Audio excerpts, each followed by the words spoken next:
Have you ever wondered how much money homeless people actually make? Is it pennies a day or more than you'd expect?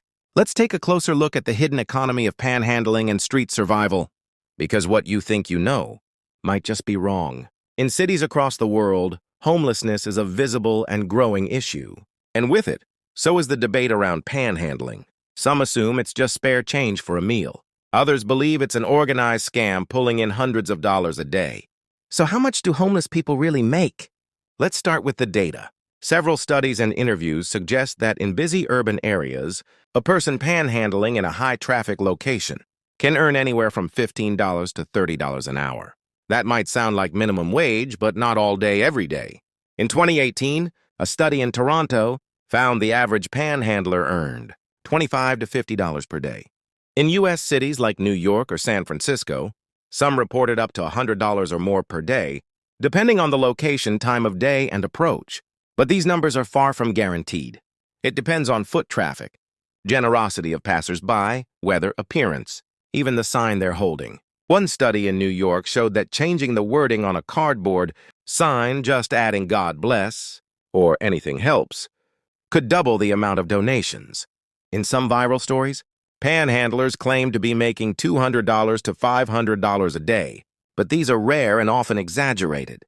In most real-world cases, people rely on a mix of cash, food, and sometimes clothing donations, not just raw income. And even then, living on the streets means dealing with enormous costs, mental health struggles, lack of sleep, exposure to violence, theft, police encounters, and weather. Let's also not forget, not all homeless people panhandle, and not all panhandlers are homeless. Some are low-income individuals using the method to fill survival gaps, especially when public aid isn't enough. So why do some people believe panhandlers are secretly rich? Because a few outliers go viral.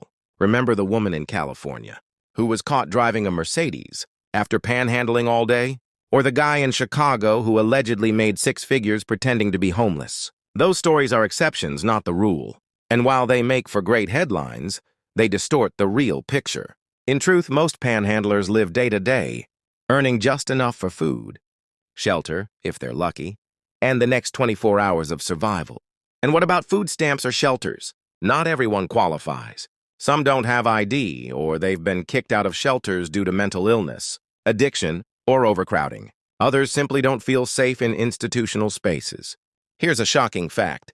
According to the U.S. Department of Housing and Urban Development, over 30% of homeless individuals report having a job but still can't afford stable housing. So when you see someone asking for help, it's not always a con. It could be a working person who's fallen through every safety net society has. Whether they're making $5 or $50 a day, it's rarely enough to escape poverty. And yet they show up every day, asking, hoping, surviving. So how much do homeless people really make? Enough to get by, but almost never enough to get out. And now you know. If you found this eye-opening, don't forget to like, comment, and subscribe to Weird Fact Buffet for more surprising truths about the world around us.